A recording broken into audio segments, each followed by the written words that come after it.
that we are raising, that we are thinking, that the world is thinking.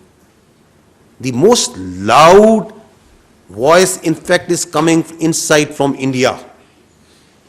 The people who are seeing and watching what's happening.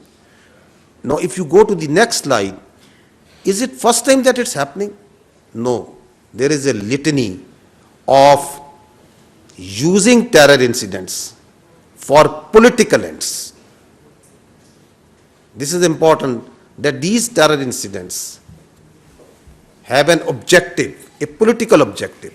We saw last time in case of Pulwama that how the terror incident in February was used for a political objective for change of status of Kashmir.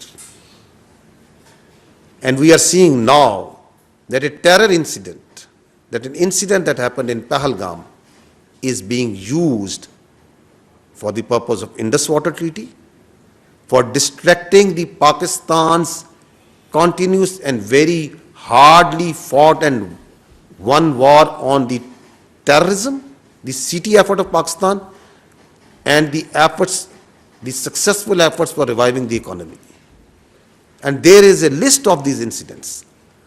I'll just give you examples of two incidents. If you go on the next slide, so the history speaks for itself, that what happened in the Chatti Singhpura 2000, exactly 25 years ago. After a quarter of a century, it's the same playbook being repeated again and again. Using incidents like Pahalgam, like Chatti Singhpura, like Pulwama for political objectives. If you see, the history also tells us what was actually Pulwama. Please listen carefully to the then governor of the Indian illegally occupied Jammu and Kashmir. Blame Pakistan to win, to take credit, win elections. Now, there is another important fact that needs to be considered in the situation that the region is facing today, and that is the phenomenon of the fake encounters using the illegally held Pakistani prisoners in India.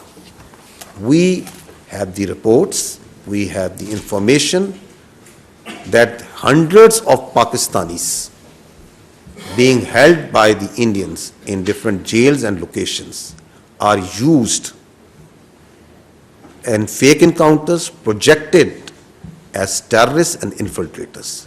I'll give you just few examples. This boy, Zia Mustafa, he was a minor in October 2013. He was taken in custody while he inadvertently crossed, shot down in a fake encounter on 14th October 2021. Listen to this story as told by his family. And that's why, if you go to the next slide, once you keep on seeing on the Indian media and the so-called evidence that this person has been found and this person has been found, from where are these persons coming? These are these Pakistani citizens, the Kashmiri citizens, who are held in different jails, in different locations. Like that poor boy Zia Mustafa and many other incidents that are on record, who are brought out of the jails, killed in fake encounters, tortured, forced to give confessional statements, posed as terrorists. This is the facts, this is the reality of what's going on behind all these incidents. Next, I would like to say few words and take a few minutes on the state-sponsored, the Indian-sponsored and abetted terrorism in Pakistan. The leaders of multiple terrorist groups operating in Balochistan, who having after surrendered, are revealing in detail that how they were funded, they were helped, and how their sponsorship was done by India. In the next slide, you can see a terrorist operating and sponsored by India, Aslam Achu in Indian hospital, and an Indian provided passport of Afghanistan of his. in next slide, you can see that once the Jafar Express happened, the internationally recognized terrorist organization BLA, his spokesperson, where was he sitting? He was sitting on Indian channels, wearing a mask, coming on multiple Indian channels, and glorification of a terrorist act, which, by the way, the state of India has not shown any concern or condemned so far.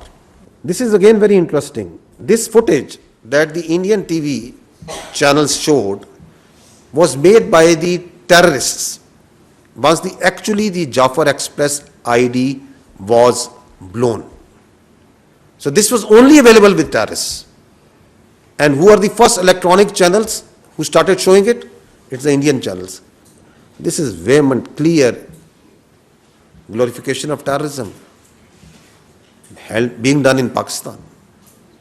If you move to the next slide, you will find that not long ago, it was Pakistan, as repeatedly has been telling this, and this is the evidence that Pakistan put in front in this room on Indian sponsored and abetted terrorism in Pakistan once the transnational killings of Pakistanis was done. And is it only restricted to Pakistan? No, it's not. It's transnational. Listen to what the other parts and the leaders of the other countries are saying. So once we say that we have got nothing to do with Pahalgam, and once we say the only way out is an independent, credible, transparent investigation, we have strong reasons, empirical evidence and facts on the basis of which we are saying. Now, see, if you come to the next slide, if you remember that once the National Security Council issued its declaration on 24th April, it clearly said that Indian attempts to inject volatility in the environment along Pakistan's eastern border is aimed at distracting Pakistan's counter-terrorism efforts. And on night 25th, 26th, within 48 to 72 hours, its manifestation was clear. The largest tashkeel of Fitna al-Khawarij terrorists was taken down. 71 were sent to hell. This proxy of the Indians, the largest tashkeel, was launched, and alhamdulillah, the Pakistan security forces and the intelligence agencies, being vigilant, took them down. Because we have credible intelligence that Indians post-Pahalgam have tasked all their proxies to undertake terrorist acts everywhere in Pakistan, whether these proxies are operating in Balochistan and along the other parts of Pakistan. One of the clear evidence of these proxies and these cells I presented in detail yesterday. Just to refresh your minds,